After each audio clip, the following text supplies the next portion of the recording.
Hey guys, Mike here. So today, I'm here to talk to you about 1974's The Texas Chainsaw Massacre, starring Marilyn Burns as Sally. In The Texas Chainsaw Massacre, two siblings with their three friends set off to Texas to visit their grandfather's grave. However, while down there, they become victims of a sadistic, psychopathic, cannibal hillbilly family. And so we have The Texas Chainsaw Massacre. So guys, today's review was requested by no one. This was just a film I wanted to watch because it's October and we're getting close to Halloween, so I wanted to kind of watch a lot of old horror movies that I hadn't seen before. And one of those being The Texas Chainsaw Massacre, which going into it I didn't really know a whole lot about. All I knew about it was that Leatherface was from this film and that it was going to contain some kind of massacre, I guess? But in any case, what do I think of The Texas Chainsaw Massacre? Well, before I really get into this, I want to just say that I get it.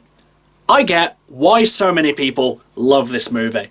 I understand the contribution that this film has made to the horror movie genre and why so many people love this film. Just for me personally, I thought this film was incredibly boring. Like, honestly, I just found this film really unenjoyable to watch. Like, when it came to actually doing this review, I was thinking whether I was going to be, kind of nice to this film, but I just gotta be honest with you, I just did not enjoy this film. And honestly, I think it is for a multitude of reasons. Some that you honestly cannot hold against the movie, and some which, honestly, I just thought were absolutely terrible. Like, for example, this film feels incredibly dated. And I would say that does come with the production value. Because obviously, this is a very low-budget movie, and it shows.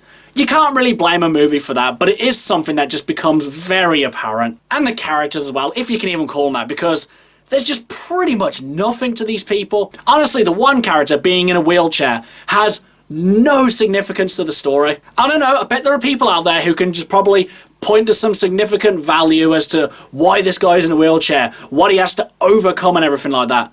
But I just didn't see any of that. Honestly, if this guy wasn't in a wheelchair, I imagine this whole movie would have played out exactly the same way. Except he probably wouldn't have been so easy to get. But honestly, with how easy the rest of these people were taken out, it wouldn't have been surprising had he been able to walk and him still been taken out in the exact same way. And with the main character of the story, it only seems to be that way because she got lucky or she was just kind of taken last. Because honestly, if these guys were all together when this happened, it probably would have played out a lot differently. Sure, some of them still probably would have been killed, but I imagine they would have had a better fighting chance. And honestly, they're not really separated because of any cunning from the villain of this movie.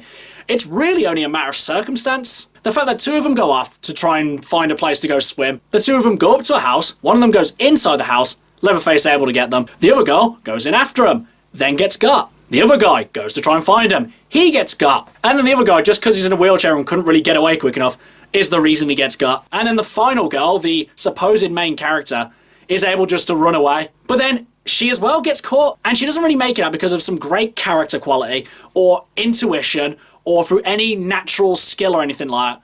She just gets incredibly lucky. And I know that in these situations, sometimes you just get lucky. Everything is against you, there is absolutely no way out, and somehow you manage to catch a break, which is perfectly fine and is something a little bit different, but it doesn't exactly make for a very compelling character. Because honestly, I had to actually look up what her name was to actually tell you guys what it was. I couldn't tell you anyone else's name in this film. And I know that a lot of these other old horror movies don't exactly have a lot of characters that you can remember by name. But I mean, just because another movie has characters' names that you can't remember, doesn't really excuse this one. And as well, something I can't really hold against the movie, but I feel like I want to bring up, is how tame this movie felt. I mean, obviously, this movie was probably not tame back in 1974, but with the overexposure to blood, gore, and violence that we see near enough every day in, like, media or video games or anything like that, watching something like this just kind of feels a bit, I've kind of seen it before. But as well, forgetting all that, this film just definitely felt less gory and violent than I expected it to be. Because there's not really all that much blood in this film. Because with what goes on in this film, I expected buckets and buckets of blood. But no, you don't really get any of that. Overall, guys, I can see why Texas Chainsaw Massacre has become a horror classic for a lot of people. And I'm not saying that if you like this movie, then you are wrong, because I mean, you're not, because it's a matter of opinion. Because if you love this movie, then more power to you. I'm glad that you like this film.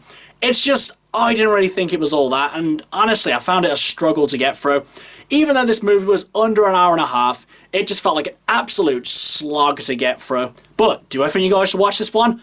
Honestly, I would personally not recommend to watch this film. Having watched it now, I really feel like I could go the rest of my life having never seen this movie. Because I don't really feel this movie's done anything that movies today hasn't done, or that movies before it hadn't already done. Okay guys, that's my review of the Texas Chainsaw Massacre. Do you love it? Do you hate it? What do you think I should watch next? Whatever it is, drop it in the comments below. Until next time, I've been Michael. See ya!